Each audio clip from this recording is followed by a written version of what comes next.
Hey everybody, Robert Phoenix here, broadcasting to you live from Fredericksburg. What's going on out there? This is the Friday FARcast. You've come to the right place, and we're doing a Zoom feed with the Friday FARcast. I've got an interesting show lined up for you today, and cross your fingers, we'll get it together. And hold on a second. I just have to make a little adjustment here. This is the Friday FARcast. You've come to the right place. Yes, you have. Sure. Yep. Hey, there's Tanya. There's Daniel. What's going on, Cheeky Monkey? Nice to see you, Cheeky Monkey. Hey, so today I'm going to bring on a good friend. We tried to set this up with Zoom. Didn't quite work out. So what we're going to do is we're going to do a kind of a phone thing. I think that's the plan. And I'm going to bring her on the show. Her name is Pat Vincey or Vinci. Pat is really interesting, and she's done a ton of work on Dickens. She knows more about Dickens than anybody you'll ever meet in your lifetime. That's number one. She's got a passion for Frank Sinatra, and she also has an interest in the Beatles and the esoteric and perhaps the controversial side of the Beatles. If you're wondering where Jasper is, he's sitting right over here. He's sitting on my sweatshirt. He may come in at some point and say hello. Have you noticed that the owl has reached a new stage of illumination? It has reached the golden stage. So we had the activation of illumination when the owl's third eye opened with the red light. The blue light was the confirmation of the feminine principle coming into play. And now we have the illumination factor. Speaking of illumination, there he is, the man of the hour, Jasper. There's one more stage for the owl to go through, and it is the violet flame. It is the violet flame of unconditional love. You can see that's the next stage right there. The green flame, we'll have to see. Not everybody gets to the green flame.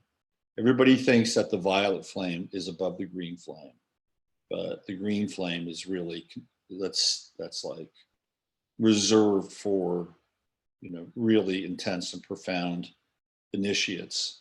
A lot going on in the world right now. Just a quick kind of news update. They've called troops into Paris now. The riots, and so you have a mixture now. This could get really ugly in a lot of ways, because of course you have common people who are not just rejecting the fuel tax, but now they're rejecting kind of the government on an all-out front. I believe it's about 80% of the people are in favor of what's going on with the yellow vests and the protest for the diesel tax, but it's becoming more than just that. It's becoming kind of a social amendment in a lot of ways for the people of France, the culture of France, the country of France. And now there's, of course, some Antifa that's been mixed into the equation. And, anytime you have protests, you have the potential for not just Antifa, but agents provocateurs, making things considerably worse so that the people that are actually trying to get their point across wind up looking bad. Okay, so that's going on. We know that's happening. And that's part of a much bigger wave right now. People that are waking up, they're tired. They've seen through the game. We've had 10 years of the internet downloading information to people, for better or worse, alternative news. You may want to call it fake news, however you want to parse it out. People are getting switched on, turned on, and ultimately getting turned off to the system that's been in place. And what's really interesting is that when they talk about the protests or the people in Paris, they're shouting things like, down with Goldman Sachs, down with the Rothschilds. They understand that the international bankers are the ones that are behind just about every platform, every international New World Order platform. Now, there's another New World Order emerging that has to do, of course, with what Mike Pompeo was talking about. With the whole Trump thing is you know, I think Trump is in trouble. I think Trump is in trouble. I think people know things. I think Trump is fighting for his life. That's what I think. And Donald Trump, if I were you, I would do everything in my power to throw a grenade into the room. That means I would talk about 9/11. That means I would bring information forth about 9/11. Whatever secrets that you've got on hand, anything that you can basically scuttle your enemies with, I would do it and do it now. Tucker Carlson actually turned on Trump. When Tucker Carlson turns on Trump, you know, it's a sign. It's definitely a sign. And the robotoid Mike Pence is waiting in the wings. Now, let me tell you, I'll give you some insight as to kind of what's going on behind the scenes, or maybe not so behind the scenes. But the United States has made an open declaration that they are willing to block any Russian ship that is going to dock and port and bring their fuel into Europe. Okay, this is a big deal. This is a really big deal. Now, the United States managed to remove Iran from SWIFT, and SWIFT is the kind of the global network that transmits payments back and forth between international banks. And the United States managed to get Iran moved out of SWIFT. So moving money from state accounts to private accounts, corporate accounts, et cetera, has become virtually impossible for Iran. They're threatening to do the same thing with Russia. You know, what's really disturbing about all of this is that when President Trump, Donald Trump, was running for election, one of the things that one of his planks was that he wanted to, you know, make peace with Russia, that he wanted to have a working relationship and diplomatic ties with Russia. And it was clear that Hillary was going to probably go to war with Russia because Hillary will do whatever she's told. And one of the many reasons that Trump was elected was for that reason. Wasn't that for that reason alone? There were other promises that were made. And every time Trump has made an overture to Russia and Putin, he's been rebuffed. He's been rebuffed, and he's been told to take a different stance, hold the party line. In a couple of cases, he said to walk stuff back. He said to walk things back. So this is not great. Apparently, John Kelly is on the way out, and you know, either he knows that he's going to get sacked by Trump. They haven't talked in months. I mean, this is a really, I think this is a really interesting and important lesson around who you surround yourself with. Now, Trump is an outsider. I mean, there's a strength in being an outsider, and then there's also a weakness in being an outsider. And he was elected on the strength of being an outsider. Being an outsider means that in many cases, you don't have inside connections. And you wind up hiring people through a number of different channels. You know, like he went through the Goldman Sachs channel. A lot of people in his administration are Goldman Sachs people. Some, like Rod Rosenstein, is actually a holdover from the Obama administration. And the people that he did want, particularly Michael Flynn, wound up getting, you know, drummed out. We had Rex Tillerson, who was actually, I thought, you know, without any experience in the war in diplomacy, Tillerson was not a terrible choice, but Tillerson had a very different vision. Tillerson did not want to go to war with Iran. And I think really what it comes down to is that Jared Kushner has the presidency here. And if Jared Kushner is not into somebody, they are gone. They're going to hit the road because Jared Kushner has a plan. And Jared Kushner's plan is tied into Bibi Netanyahu's plan. And it's tied into a larger plan that supports our best friend in the Middle East. Okay, it's called the Yanam program, which is about the establishment of a greater Israel in the Middle East. And that's what Jared Kushner is working on. And remember, from an astrological perspective, Jared Kushner's true node, right, where he's like lining up in this lifetime is in Leo. It's in the sign of Kings. And remember the conversation that I had about how you get elected president in this country? We did this last Saturday night. It's called the Leo Code. And every president, with the exception of Reagan, had strong Leo in their chart, whether it was an ascendant or the true node or the midheaven or a sun sign. You know, we walked through every single one of them, and there was Leo again and again and again. Jared Kushner has his true node in Leo. And in fact, it sits right on top of Trump's Pluto in his 12th house.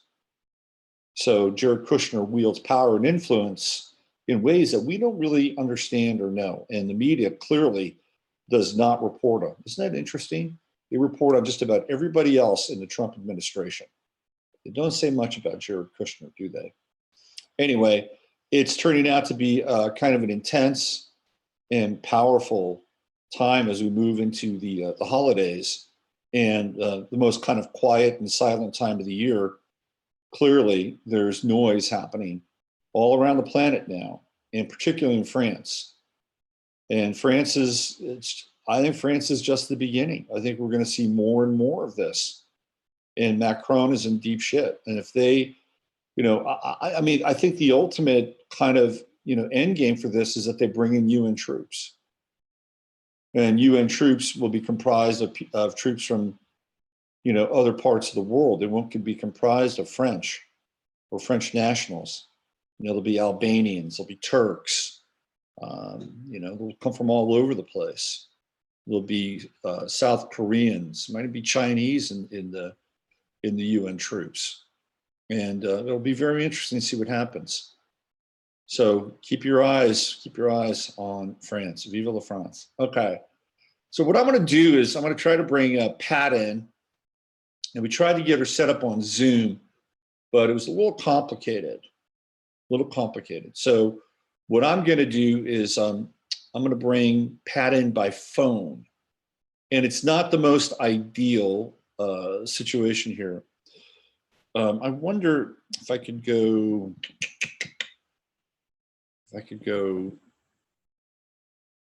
audio to audio. Let me just see here. Let me see I wonder if I could do that, but I wouldn't be able to hear her. Let's just go on speaker and we'll see how this goes. We're gonna improvise this, and we'll figure out what's going on and get your feedback from the chat room to see if it's working out okay. So let's see what we got here. Let's give Pat a call, Pat Vincey.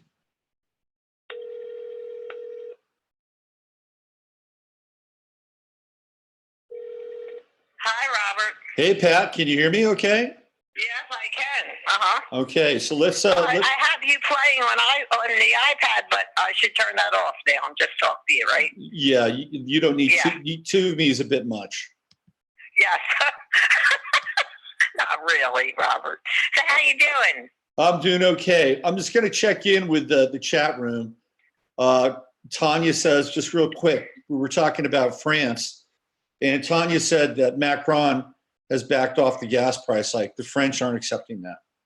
They're not. Yeah, they're not down with it. Yeah. Hey, can everybody hear Pat? Okay. I want to get a. Can they hear me? Because I can project. Well, you might have to project. Let's just find out. I'm famous for it. Let's just see. I'm famous because I'm a group with old people. I have to project. Okay. So let me know if I'm loud enough. Everybody says you're loud enough, so we're good to go. Okay. All right. Welcome to the show, Pat. Thanks, Robert. I'm thrilled to be here. I love to talk about Dickens, and I love the magic carpet ride. You certainly do. I like to go back in a time machine. That's my dream. So you have some interesting thoughts about, first of all, I want to talk to you about Dickens as a time traveler, because you've got some interesting thoughts about that. But I also want people to get an idea as to who you are and what your background is, and how and why you got into Dickens and the role you play in the Dickens Society and all that stuff. Okay. Now, I'm in Philadelphia, and I'm president of the Philadelphia branch of the Dickens Fellowship. This group's been meeting continually in Philadelphia since 1907. It's unbelievable. They only really canceled one meeting for the Great Flu epidemic in October of 1918. So, I mean, it's sort of like a legacy. I inherited it. It's just a long story, but we had our 100th anniversary at the University of Pennsylvania. It just was amazing. At the same time, the last Harry Potter book comes out. Now, you know that connection with Dickens, because they say J.K. Rowling writes like Dickens, right? Well, we had our conferences at the same time. The last book came out in July of 2007. But guess what? We had Miriam Margolyes with us. She's an actress, and she played Professor Sprout in the movie, the herbologist. So she was with our group. It was just like totally amazing. Like we were meant to be together because, you know, she's supposed to be like Dickens, but that's a joke. I don't think she wrote those books. But anyhow, back to Pat. Hold on. Yeah, I can now. Slow down now, because one of the things you'll find out about Pat is that she's like an AK-47. And tell her I'm a Gemini. I apologize. That's okay. She's like an AK-47, and she'll hit you with 10 different facts straight in a row. So let's slow this down a little bit, because this is an interesting thing you brought up. This woman who's an actress in the Harry Potter films. Right. The Harry Potter thing was happening simultaneously as your Dickens event. It was the last book that she wrote, 2007 July, and they had their conference the same time as us. Miriam Margolyes, she was Professor Sprout. She played a little short herbologist with the hat. And I mean, everybody was going crazy because she was with Dickens' group. Right. So it was just a weird thing, you know what I mean? Right. So, and it was just so much fun. She's great. But you know what she said about the film? She was in I think she was in more than one of the Harry Potter films. She said they were really rotten people to work for. Interesting. Now, but she's a BAFTA-winning actress, and she won a BAFTA award for Age of Innocence, and she said they were rotten. Now, and I know they were causing trouble at the conference too. Now, people that attended. Yeah. Now, you believe that that J.K. Rowling didn't write the books, and I'm with you on that. Right? Yeah, I don't think she wrote them. Because this is what they did. They did it with the Beatles. Right. So, Yep. They pick up this group, and then they say that Theo Adorno wrote the early Beatles songs, and that's why Paul McCartney doesn't own the copyright. Now, if you listen just to say Penny Lane, those lyrics are so complex, the story, and not the chorus. He could never have written that. It was a scholar that wrote those words. Now, next time you hear Penny Lane, listen to it. It's just totally amazing. But this is what they do to make money, and they're doing it this Christmas with Dickens. There's a lost portrait that came out. Yeah, I'm gonna put that lost. Can you put the picture up? Yeah, I'm gonna put it up on the screen so people can see it. Hold on one second. And then you can tell people what's up with this lost portrait. Yeah, because I want to tell them about A Christmas Carol. Yeah, give me 1 second here. Take your time. Okay, so we got the lost portrait of Dickens up, and it says here Dickens 1843-44, the lost portrait. All right, so why don't you break this down for us? Okay, now this just surfaced the day before Thanksgiving. That this was Dickens as he looked when he wrote probably, I call it the greatest story ever written, as opposed to the greatest story ever told of Jesus.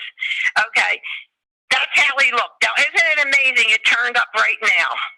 And it was a missing portrait. Now, I have the letters of Charles Dickens, 15,000. I've read them all. I have the collection, Oxford University Press. So I went and looked. Yes, that portrait was missing. But it just showed up now. It looks like a contemporary portrait of how they pose you when you go to a photographer now. It just doesn't look right. right. But here's the strange part. It was discovered in South Africa, and it's being put for sale by a Philip Mould. Now, they say the portrait was covered with mold. This is a trick they play on you. Right. I think it's a fake. You don't see Victorian pictures that are staring into the camera like that. Well, there's no camera. It's a painting. You know what I mean? Yeah. I mean, not only that, but Dickens looks like a metrosexual here. Yeah, he does. And can you see the bottom of the portrait? Mm-hmm. Yeah. It has a sketch. Oh, hold on. Of Dickens. Oh, yeah. Is that on your repeat? Do you have that? Yeah, it's right there. Okay. Well, here's the thing. That sketch somebody made from the original portrait that went missing. And it doesn't really look like the one they're showing. No, not at all. No. I mean, maybe the artist took some license with the picture, which often happens. Yeah. But it's unusual that they just found this. Yeah. Well, I don't like that hint with the Philip Mould, and it had mold on it, because they play tricks on you, and they want to sell the portrait for £220,000. So was Dickens ever in South Africa? No, but Paul McCartney was. I hate to bring the Beatles in, but everything seems to come from South Africa. The first heart transplant from Paul McCartney, the original Paul McCartney, was transformed by Billy Shears into this Paul McCartney. I'm telling you, when I saw that South Africa, I got really suspicious. Interesting. That and the Philip Mould. Philip Mould, yeah. That's right. It was covered in mold. And also they covered it on CNN. Now, you know CNN, when we had the Haiti earthquakes, Haiti, that's all they showed. Until they were done collecting money for the Clinton Foundation or whatever they do. You know, they don't get it in Haiti. Right. You know, and they're always in the Middle East. I said, boy, they have a lot of money. They're always broadcasting for the Middle East. And here, the Middle East, CNN is on the roof. So, it's a fake. So let's get back to this photo, this painting. So who's going to make the money off of it if they can sell it for £200,000? I don't know. I guess I always think it's the British government, because now think of it. Why did they give the Beatles the MBE? People threw their MBEs away. They said it's trash if you're going to give it to 22-year-old kids. So you're talking about knighting the Beatles, correct? Right. And now the scholars and all the people that work so hard, but they gave it to the Beatles because the Beatles, by the time they were 24 years old, brought in billions of dollars to the British government. That's true. It's all about money. The bottom line is money. Thanks to you, Robert, I trust nobody now. I'm looking at it like you would, because I saw this on CNN, the last portrait, just out in time, how Dickens looked when he wrote this famous book, and the timing, because it's the 176th anniversary of A Christmas Carol being published on December 19th. Right? That's the day it came out. Now listen, now if you go to London, there's a Dickens house. It's the Charles Dickens Museum, and they are celebrating. They are the only museum in London that's open on Christmas Day and Christmas Eve. But this year, they're going all out, and I guess maybe they're going all out for the portrait. So Pat, what makes Dickens so special in your mind? Because he changed the world. He's like Shakespeare. Nobody had a command of the English language except Shakespeare. The Dickens. People think, it's this boring, this old-fashioned literature. You need lots of time. There's nothing like reading the Dickens novel. But we can't really relate to it. I mean, I could 40 years ago because it takes so long to get through. But I mean, there's nobody like him. He changed the world. Now, listen, he wasn't only a novelist. He was a journalist, one of the greatest journalists of all time. He was the greatest magazine editor. He had 2 magazines like Time and Newsweek. He covered every issue of the day and entertainment. He was just amazing. I'm telling you, he had one foot in the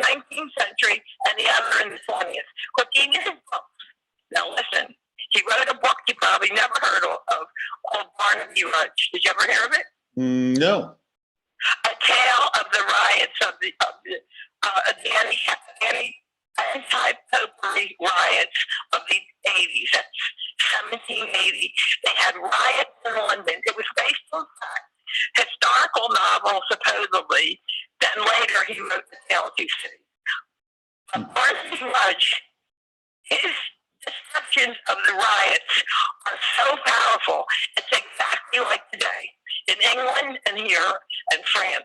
Mm-hmm. Dickens describes these writers. It relates so much. And even in it, and it's funny, we're doing this year, we're studying it. People love it. They never heard of it. They're saying, this is my favorite Dickens novel. It's so timely right now with Antifa and what's going on in the world. See, I'm telling you, it's always Dickens. People don't realize this. But here's the other thing. When Dickens was alive, when he started out his career, that was his dream, to write a historical novel, to make him famous. It took him 5 years to write it. Now, in the meantime, there were Chartist riots in London, and the Poor Law and Oliver Twist. They were riots. So he got to experience these riots firsthand. So when he wrote the book 5 years later, it was so much more timely than if he had written it when he wanted to. See, that's why it still resonates today, especially today and in the 60s, what was happening with these rioters, with the court, and there's people behind them, So it's called Barnaby Rudge. But I'm shocked that we have younger members in our group, and they're telling me they read the book, they loved it, and they said it's probably their favorite Dickens novel. Nobody ever heard of it. So that's the thing with Dickens. He was amazing, and people just don't realize it. Even his last book, The Mystery of Edwin Drood, he died. He never finished it. The character, John Jasper, he killed Edwin Drood, but we don't know if Edwin Drood's dead or not because Dickens died. Now, all these years, 150 years, they're still trying to solve the mystery of what happened. Dickens wanted to tell Queen Victoria, but she didn't want to know. So it just it passed into history. And I always say he wasn't meant to finish that book because of the fact that proves nobody could write like him. Because the mystery really is a mystery. So it's just like, I don't know what to say. It's fun. So, and do you want to get on to Frank and the Beatles? Well, in a second. Okay. It's kind of like when Stanley Kubrick died before finishing AI, the movie AI. And, yeah, that's right. Yeah. And then Steven Spielberg comes in and basically turns it into, a robot version of Peter Pan in some ways, or not Peter Pan, but Pinocchio, right? Pinocchio. Right. So yeah, it's very similar. You see how these patterns repeat themselves with different generations. New people die and other people step in and they pick up the torch. It's sort of the energy or whatever, the idea. I don't know. So before we move on to Frank and the Beatles, don't you have a theory that you think Dickens was a time traveler, either like a true time traveler or a time traveler in the sense that he could move his consciousness into the future? What's your theory around that? Well, mine's a little different. Okay. If you go back to, first of all, let me explain. If you go back to Shakespeare, he makes reference to Dickens. What did Dickens? And he wrote a book once about Henry V, about John Falstaff, who he was a comic character. He was robbed at this Cad's Hill and Kent in England. In fact, Paul McCartney lives near there. But anyhow, when Dickens was a little boy, his father he used to walk by this house, and Dickens would admire it. He said, if you work hard and you're successful, you can buy that house. And Dickens bought it. It's located on the hill where Shakespeare wrote about Falstaff. And if you go in there, Dickens had pictures, and so I think that Dickens comes from Shakespeare, and then also William Hogarth. He regions of London in the 18th century was very, very popular because, see, there was no photography, and people were very hungry for images, you see? So he used to do satirical sketches of London. So then Dickens came along, and he picked up until he got famous.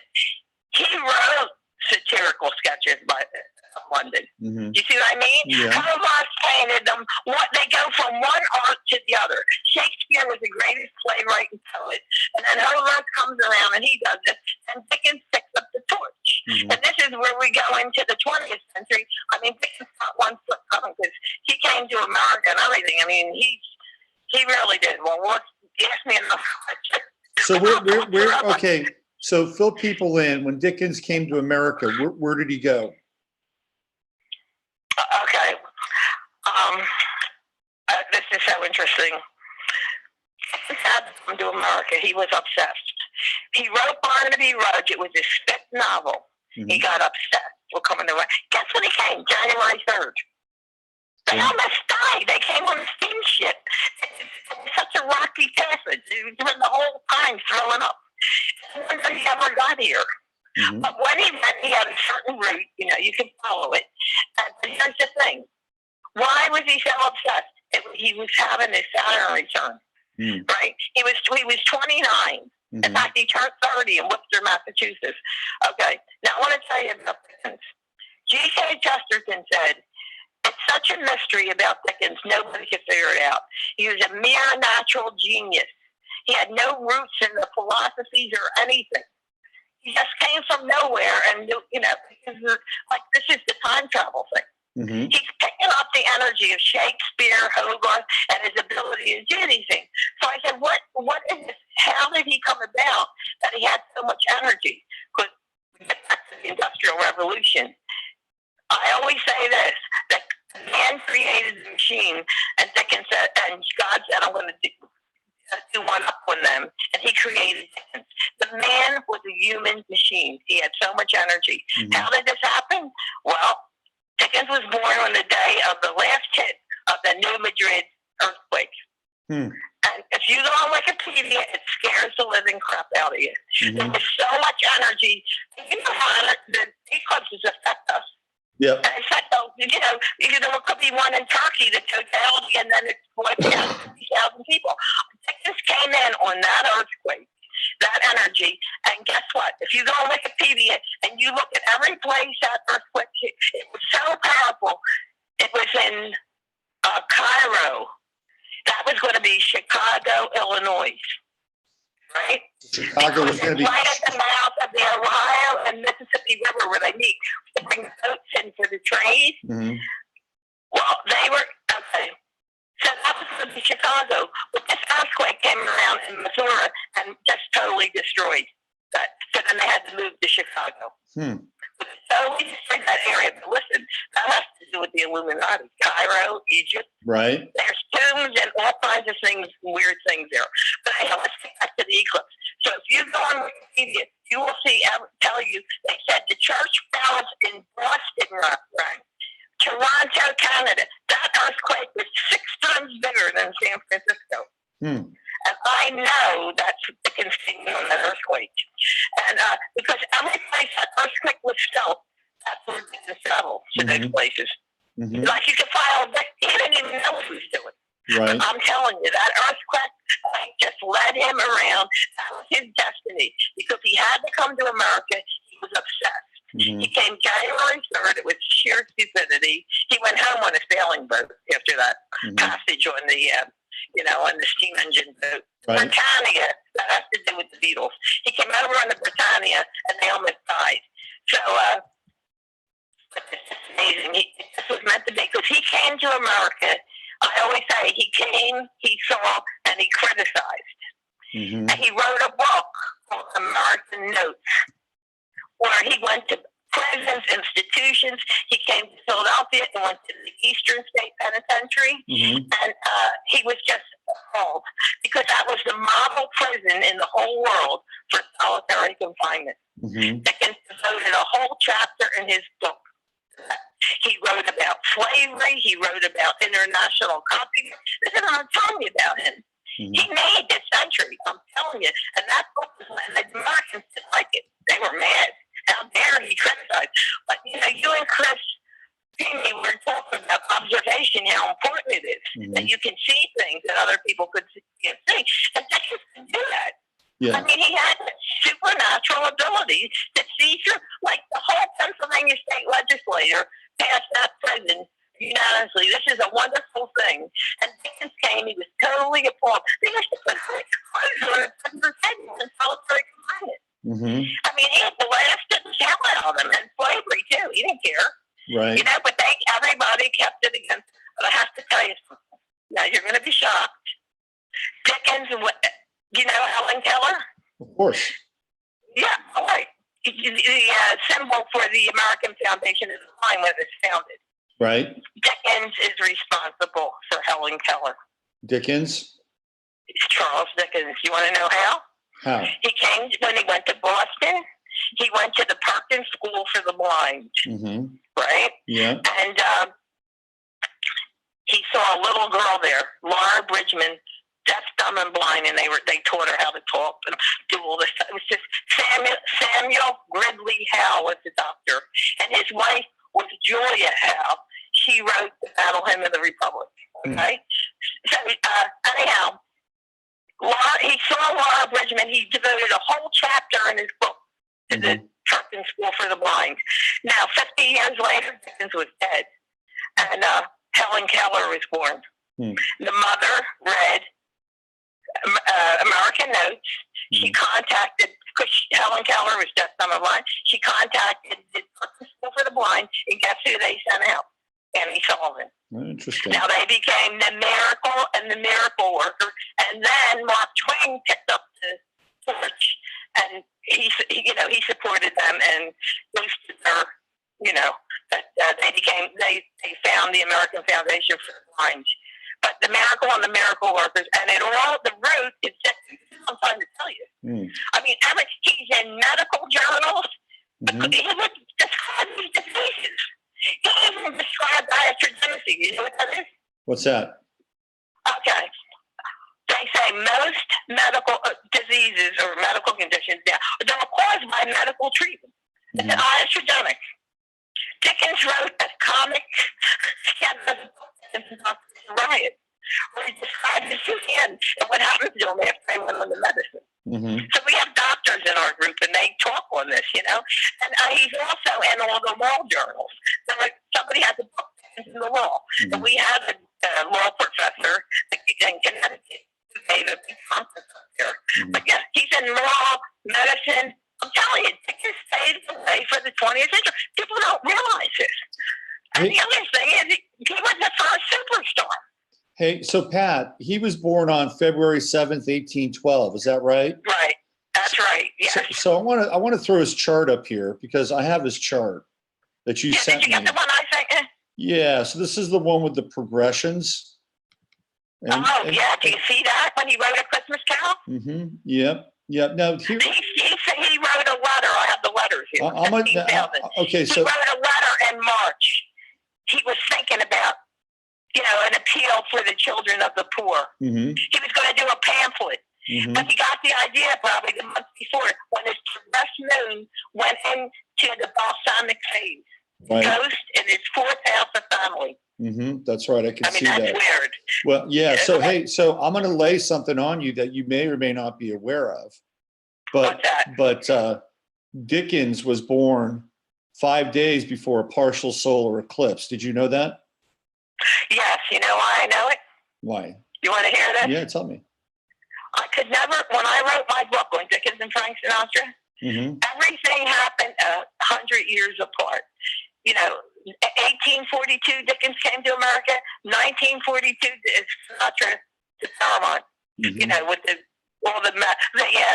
the fans, he went crazy. He just burst into fame.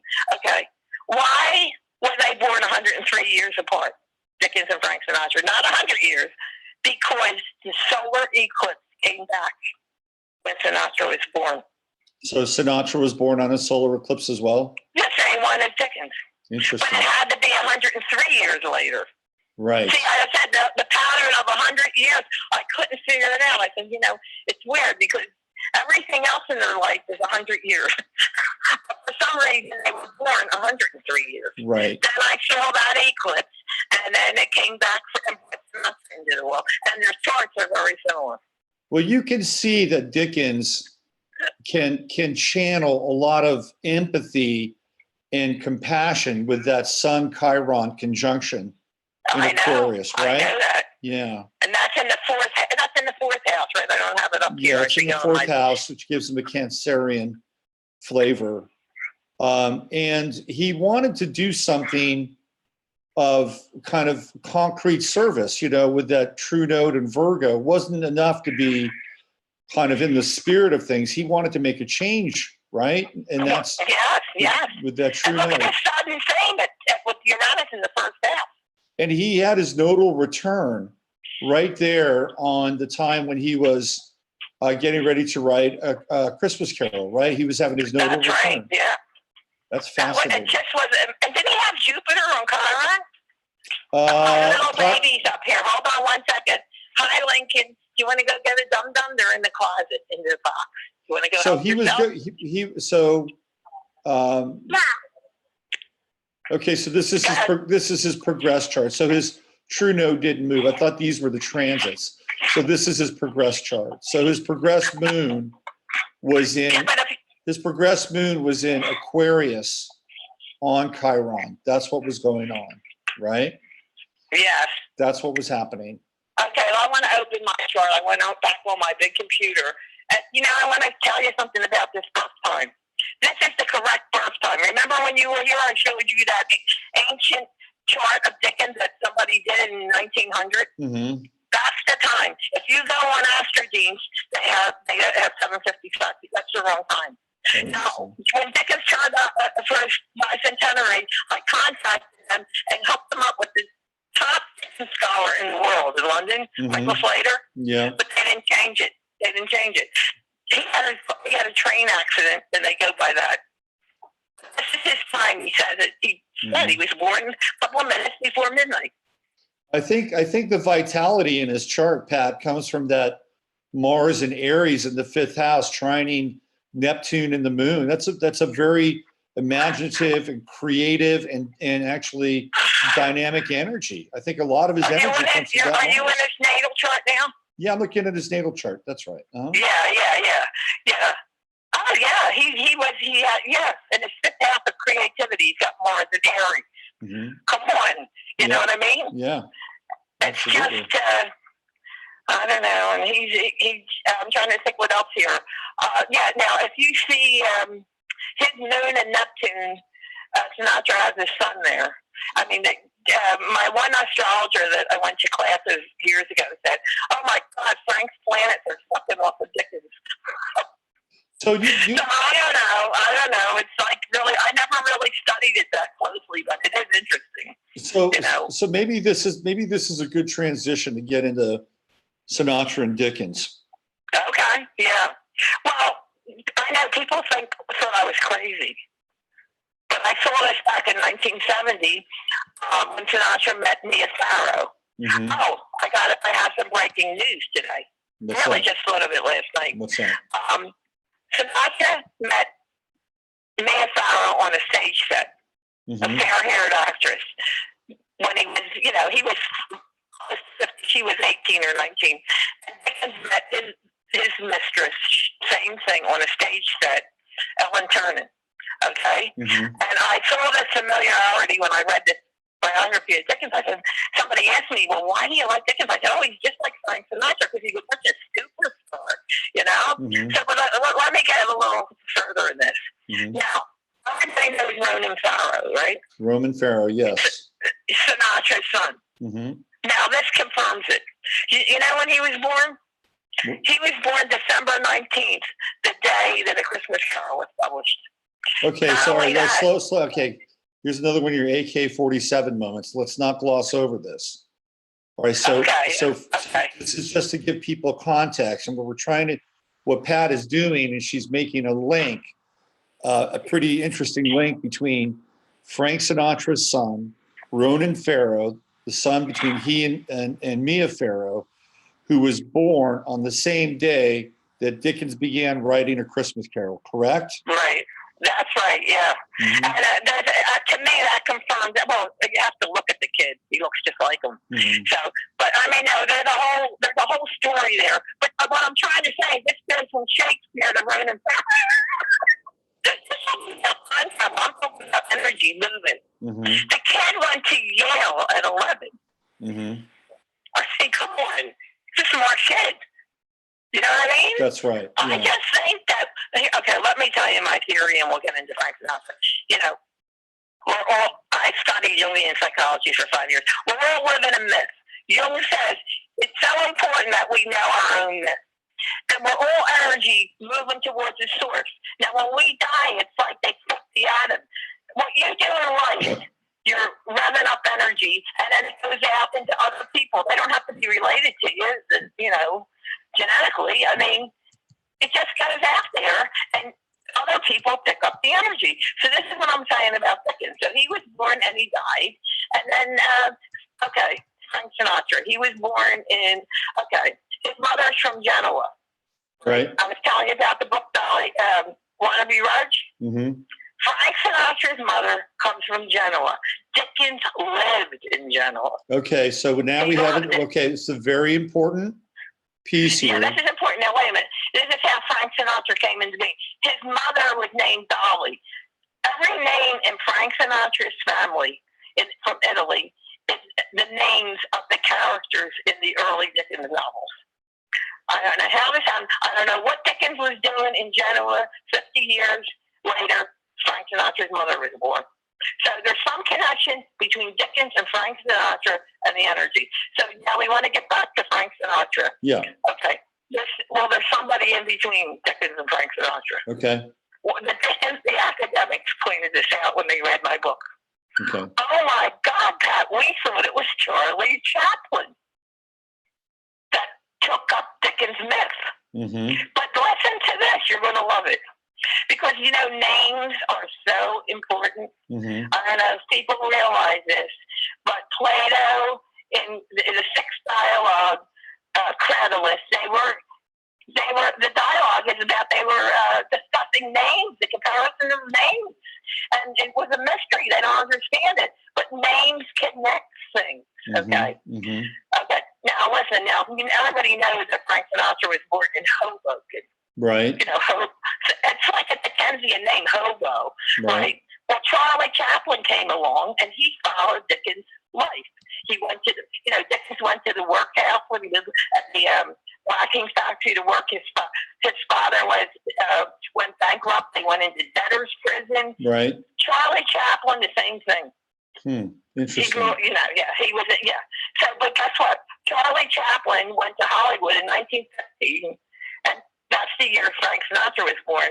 And I'm telling you how he passed the myth on from Dickens. So Dickens went to Charlie Chaplin and his energy because he made a film on the Industrial Revolution. What did Dickens write about? Okay, so he's born in 1915. And he got famous as the Little Tramp, right? Mm-hmm. Frank Sinatra was born that year in Hoboken. In the Little Tramp. Yeah.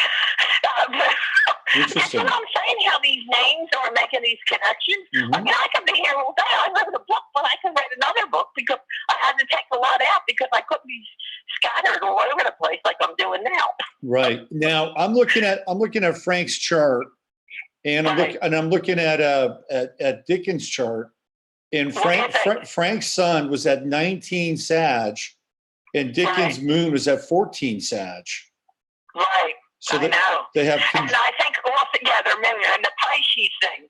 What's he got? Dickens got in Pisces. Well, Dickens' moon is at 5 Pisces, and it's conjunct.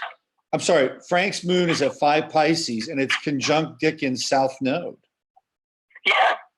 Which means technically that would be past life, right? Which is right. And guess what? My vortex is 5 Pisces, and my moon is 8 Pisces. I am connected to them. And his Jupiter. Obviously, I am. If I'm the only person in the world that saw this connection, right? I'm obviously connected to them. Now the other thing that's interesting is that Sinatra has his Jupiter at 19 Pisces, which is conjunct Dickens' Venus and his Pluto at 16 and 17 Pisces. I know. So there's all kinds of interesting connections. They almost have Saturn oppositions. Sinatra has his Saturn at 14 Cancer, and then Dickens has his at 4 Capricorn. Right. So there's connections all over the place with these guys, right? Right. And so, Saturn leads the way. So that's saying a lot. And then the eclipse, that they were born on the same eclipse. It's amazing. Yeah, that's true. People can't see this. They think, oh, you're crazy. Well, let's get into the entertainment part. The records, Dickens published his books and serials. Mm-hmm. And they were like the early records that came out one at a time. Books became music, just like I'm saying with Shakespeare. Poet and playwright went to the art with Hogarth and then went on to Dickens, as a journalist and a novelist. You see what I mean? The arts keep switching, but the genius is passed on to another art. That's how important the art. That's how I feel about it. They both have Leo midheavens too. Yeah, and they both have. Aren't they something? They both have something on Regulus. Regulus. Yeah. So Regulus would be on Sinatra's Mars. Yeah, and it's Dickens' part of fortune. And it's on Dickens' part of fortune. That's correct. Yeah, and that's connected to Trump. And so his Mars is on Dickens' part of fortune. These are really interesting. These are really interesting connections, Pat. I'm going to put up some of these visuals that you sent me, and I'm going to tell you what I'm putting up here, and then I have them on my computer. I can you can get into this. So what I'm going to show people now is let me just get back in the screen share here. What I'm going to show people now is I'm going to show them the pictures of Sinatra who loved clowns. So this is the one where he's got the clown photo and he's painting a clown photo. Unbelievable, yeah. So you want to talk about that? Well, the thing is, why is Sinatra painting clowns? Dickens was obsessed with clowns. He wrote a book, The Memoirs of Joe the Grimaldi. He was a famous clown that Dickens saw as a child on the stage. He was so impressed. Dickens loved the stage. He wanted to be an actor. He didn't want to be a singer. He didn't want to be a singer. Mm-hmm. But the other thing is the color orange. They both were obsessed with the color orange. Dickens did all his advertising on posters and all on the streets of London in orange. And everybody knows Frank Sinatra loved orange. And Palm Springs, the first half was all orange. Mm-hmm. So they got married and she took it out. She said, this is too much. But the clowns, right? Dickens loved clowns and Sinatra's painting them. It's him in the sailor's hat. Sinatra. Yeah, I'm gonna put There's another picture there. I won't go into it. Yeah, let me get up this other. Put this other picture up so people can see it. You can break down this picture and the relationship between the two. Okay, so this is going to be right here. Give me one sec. This is the picture with Sinatra and world-class handler. Oh, this is Gene Kelly. He's with Gene Kelly. And it says here, as a young man, Dickens loved to dress up in a sailor's suit and dance in a sailor's hornpipe. So that's a famous story about Dickens. Mm-hmm.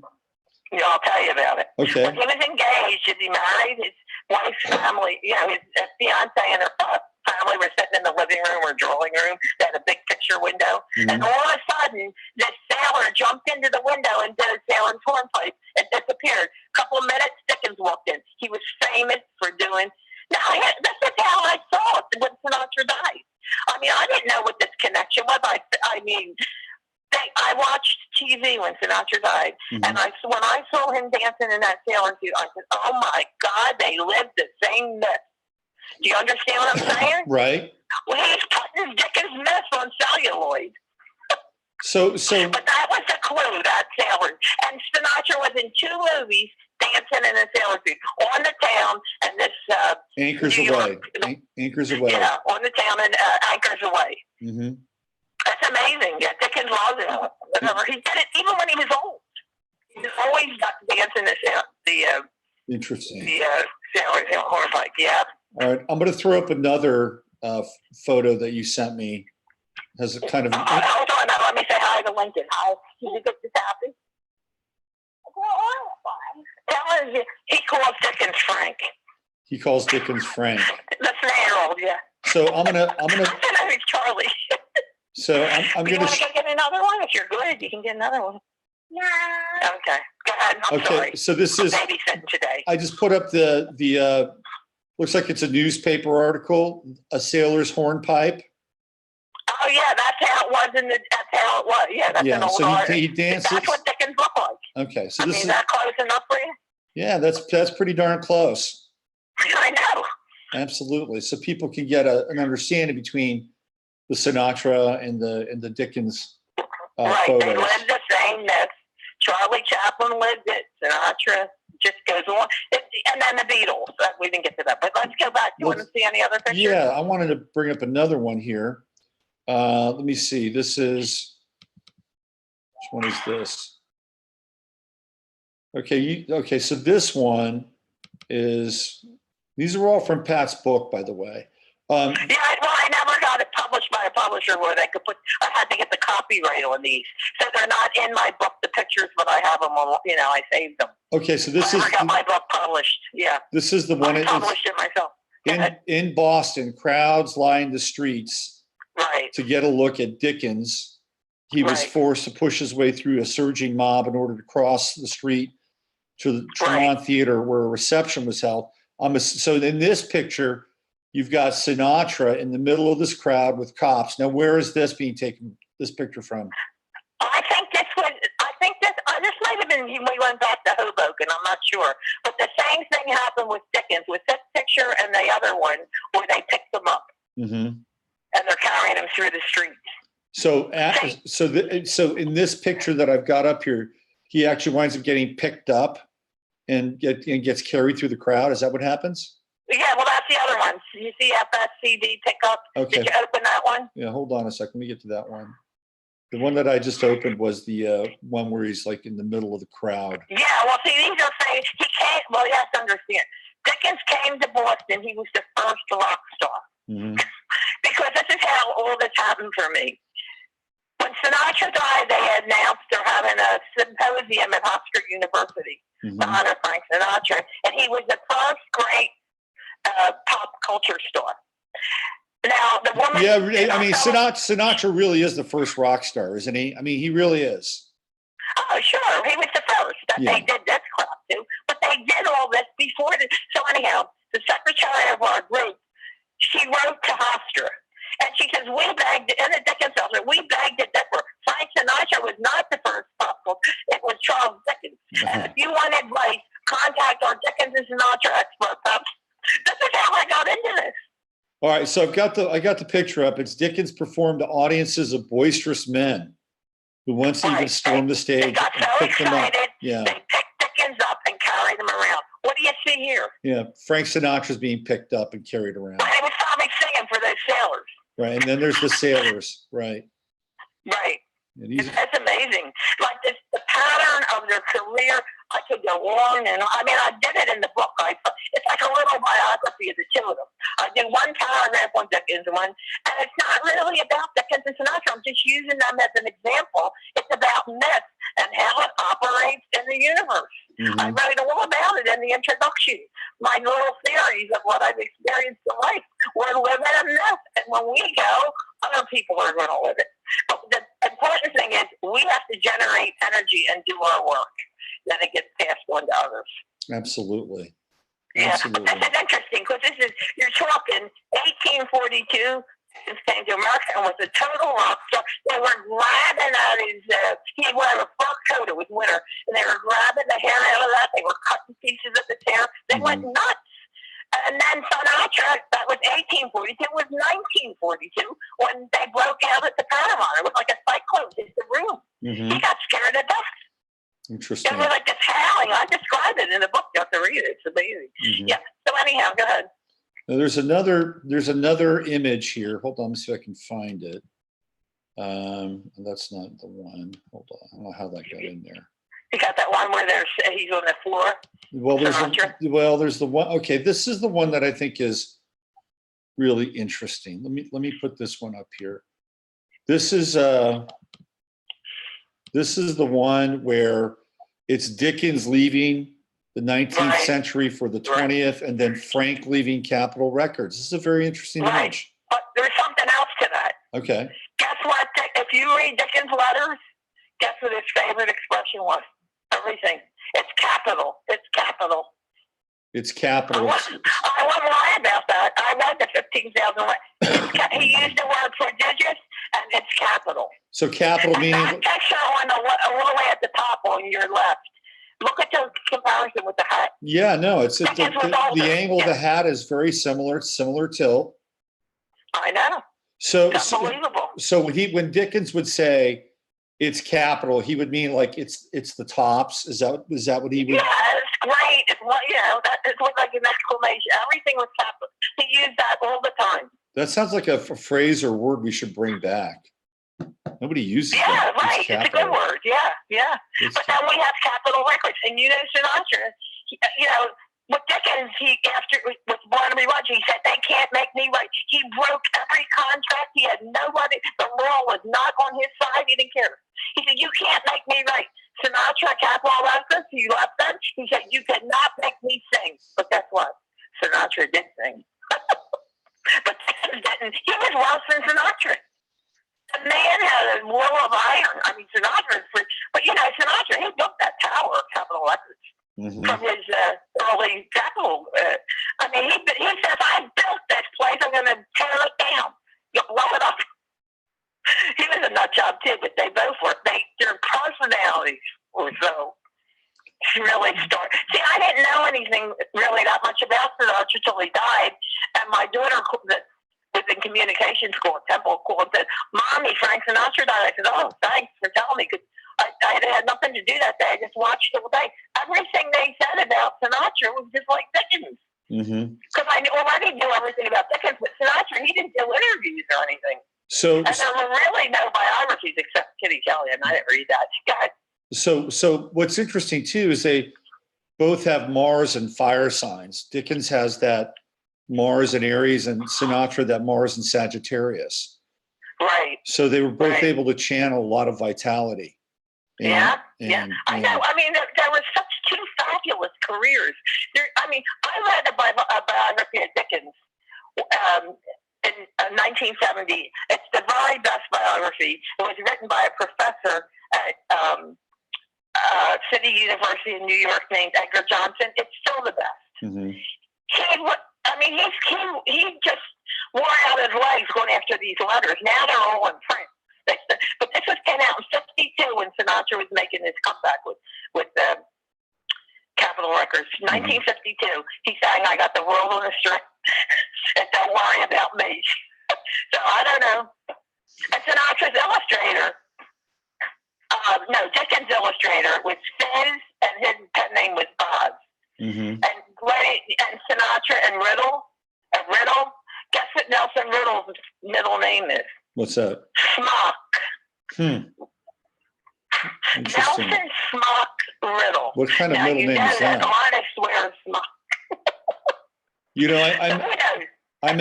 sound a lot alike too. I met Sammy Kahn one time. Oh, did you? Oh my God, nice and easy. I got a story about him. Go ahead. Where'd you meet him? Well, I was at this place. It was a kind of a scene. It was a scene in San Francisco. Right. It's called the Washington Square Bar and Grill. And I was there for lunch one day. Who's that in the background? Is that your grandson? Does anybody introduce you to him? Is that your grandson? Yeah, it's my grandson. Put him on. You want to go in there? Put him on. Let's talk to him. Oh, he wants his binky. Hold on a second. Here you go. You're a little old for the binky, but here you go. Good boy. I'm going to give you. I'm bribing him like crazy.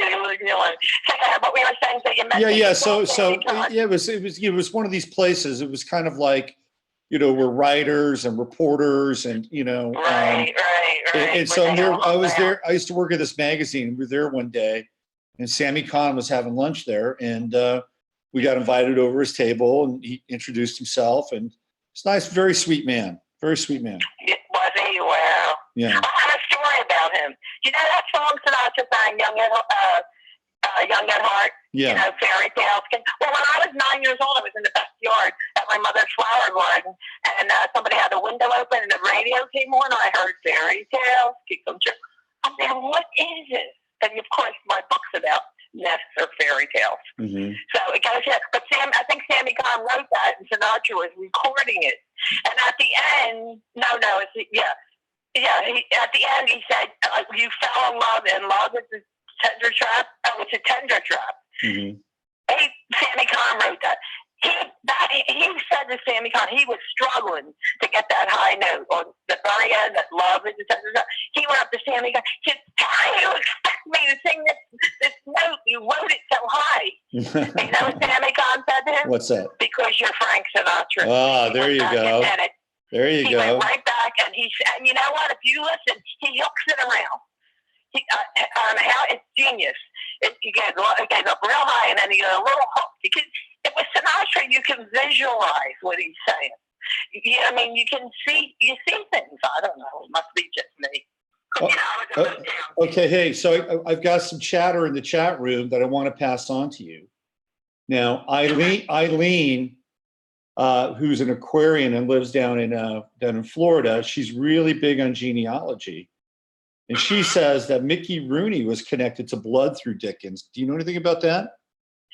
He was connected through, I'll look in my book, but I don't remember ever hearing that. Yeah, so because Eileen's really into genealogy. Now you're saying that Dickens and Sinatra are part of, they have kind of an archetypal and mythopoetic relationship, in that. That's exactly right. Right, and there are connections. No, I don't think they're related through blood. No, they're not related in blood, but they're related in some form of the creative spirit. This is what you're saying, right? Correct? Oh, absolutely. Yeah. I mean, you can see it all over the charts. If you follow the pattern of each, if you read my book, you'll see it goes right to the end. Mm-hmm. The pattern of their lives. Mm-hmm.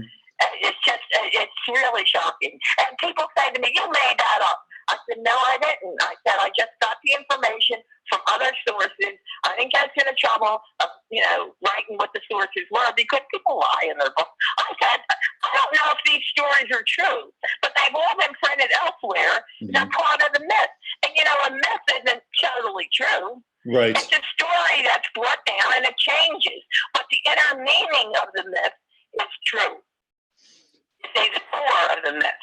But it's like Beauty and the Beast. It's in every culture. Mm-hmm, mm-hmm. But, if the story changes with the father and the rose, but the core, the value in the myth is true. And they say it's lying on the outside and the truth on the inside. Same with Jesus. So, every myth is the same. So, Pat, if people want to, first of all, tell people about your book. What's the title of your book? My book's called Frankly Dickens, but it has an apostrophe, because Dickens used to characterize people like Little Emily and David Copperfield. Mm-hmm. E-M apostrophe L-Y. Mm-hmm. So I did it Frank apostrophe L-Y, Frankly Dickens. Frankly Dickens. There's a picture of Dickens on the cover that's very rare. I got it from a real old magazine that was, you didn't need copyright. It was so old. Somebody had given it. So, it's just. If people want to get a hold of your book, how do they do that? Well, I think you can get it on Amazon.com. Okay. And then I have some copies if anybody wants to tell them, wants me to send them one. How do they get a hold of you? How do they get a hold of you? What? Do you want my address? I'll tell you what. Here's what you do. Here's what you do. You send me your address. They can email me. Send yes. Well, what? Okay. Well, why don't I'll put the Amazon link in the description for the show. Okay. How does that sound? Yeah, right. And it's on Kindle also. Okay. So listen. But the illustrations aren't in there because, like I said, I published it myself, and I didn't know how to get the copyright. So listen. I never put the pictures in there. Pat, I want to have you back, and I want to talk about the Beatles. But let's do it on another show, and let's get you hooked up on Zoom. Yeah, my neighbor said, give them time. we had the call some number, and they're supposed to call me with instructions how to change my password so I can get one, and then maybe next time it'll go through. Yeah, I really apologize for this. Let's do another show so we can upgrade the audio, and we'll get into the Beatles, okay? Yeah, and we have to finish Sinatra because Sinatra rolls into the Beatles. 1962 in London, he paved the way for the Beatles. Okay. In 1952, now the thing is, I want to tell them about my book. It's only 124 pages. You read it in one night. I had a friend, she didn't want to read it, but she was on a plane, she had nothing else to read. She got the number, she called me. Oh my God, that book! But a lot of older people like it because they've experienced life, and I think people on your chat room and your website, they appreciate different things. Yeah. You know what I mean? Yeah. So, so when I get hooked up and, you want to do another show. Yeah, send me the high sign. And when you get upgraded to Zoom, we'll do part 2 of this. We'll bring Frank into the Beatles and the 20th century and all that. Dickens to Frank to the Beatles quick. We can pass over a lot of the stuff that we went through today because I heard a lot about Sinatra, but you didn't hear the part of what happened in London when the Beatles were forming in 1962. Something happened with Sinatra. Okay, there. well let's leave that there. That'll be a bit of a cliffhanger. And then it's interesting. Yeah. And then we'll get to Rowan and Farrow. Okay. Because I'm going to tell you what Mia Farrow won't tell you, how the baby was conceived. Okay. I know the dates and everything. I feel like you. I go on, when there's a false flag, you go and you research these things. Right. And I cannot the dates. And it has to do with the Woody Allen film where she's pregnant or something. Okay. So we'll get into that. We're going to end with Ronan. Okay. All right, Pat. Well, this has been terrific. And thanks, Robert. I hope I wasn't too overwhelming. you were great. We're gonna take it to another level when we get you into Zoom and the audio is nice and clear. If people are interested, I'll be glad to come back. Yeah, I think so. I think the right way. Okay. Yeah, absolutely. Thanks again, Pat. I really appreciate it. Yeah. Thanks for having me, Robert. Okay. And I'll say hi to everybody. Have a great holiday. Okay. Bye for now. Bye-bye. Bye. All right. That's Pat Vincey. She's the author of Frankly Dickens and the interesting connections, the archetypal connections, the synchromistic connections, both astrologically and metaphorically between Charles Dickens and Frank Sinatra. Who would have thought? What an interesting kind of combination hybrid. And she'll be back and we'll get her to talk about the connection between Dickens and Sinatra and the Beatles. We'll do that maybe in a part 2 of hanging out with Pat. So Pat is something else, man. She was she started off as a client. She's listened to every one of my shows, by the way. She's listened to every one of my shows and she's read every one of my articles on my website. She's a voracious sponge of information. So when she says that she's read all 15,000 of Dickens' letters, that's the truth. Absolute truth. Let's see, what else? I might have to wash my hair the day of her next show. No. Okay. I guess maybe we should have Eileen on. We can talk about genealogy with Eileen. That would be a good thing too. I'm not sure where we go from here. I think that's kind of a wrap for today. Listen, I've got Thinking Astrologically. That starts tomorrow. If you haven't signed up for the class, there's still time. And we get into some stuff like this. And I've got plenty of material that we're going to kick off on tomorrow. The first show should be a real cracking show, or the first webinar should be a real cracking webinar. There's a lot going on there. There's a lot going on right now with Thinking Astrologically. There's a lot happening out there in the collective theater. And it's just a start. We're going to be going for 6 weeks. It's 90 minutes, Saturday, 3 Saturdays in a row. We're going to break for the holidays. So we start tomorrow. The following Saturday, the 22nd, is the third webinar. We break, we come back for 3 more. The first Saturday after New Year's. And I'm really looking forward to it. And in fact, we're going to have probably more than enough content to even go beyond the 6 weeks. So if you like it, you can stay with it. We'll do another 6 weeks, because part of my vision for this is a group, an ongoing group, and maybe a growing group, where it's not just me talking to you and you listening and you raising your hands inside of a webinar. It's about something that we can potentially create together. It's about the fomentation of some kind of energy in a small portion of a group mind that will be sort of co-creating with and creating these sort of neural networks between one another. And we'll see what happens in the world as a result of that. So it's a bit of an experiment as well. It's not just me talking at you. It's about participation, and, because when we get ramped up, people will bring their insights and what they saw in the world to what we're talking about. We'll be able to riff off of things and be able to compare notes. I really am looking forward to a really dynamic and interactive experience with people. So that's Thinking Astrologically, and you can sign up on my website for that. And I'll put the link in the chat box down there, the description box. There's Shauna. Hey, Shauna. I hope you don't have a Zoom. You'll be fine. There's Shari. Hi, Shari.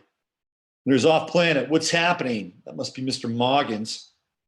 Nice to see you, Randy. How do you sign up for the webinar? You go to my website. In my website, I have Thinking Astrologically. Boom, it's right there. All right, I'm out of here. So thanks again to Pat Vincey. I'll put a link up in the description for the show today, and catch me tomorrow on the webinar, and then Monday for 15 Minutes of Flame. It's going to be a very interesting holiday season. That's all I can say. There's a lot going on out there in the world. All right. Use your head to discern what's real, your heart two-step when it's possible. I'm Robert Phoenix. You've been listening to the Friday FARcast. And join me tomorrow on Thinking Astrologically and Beyond. Until then, take care.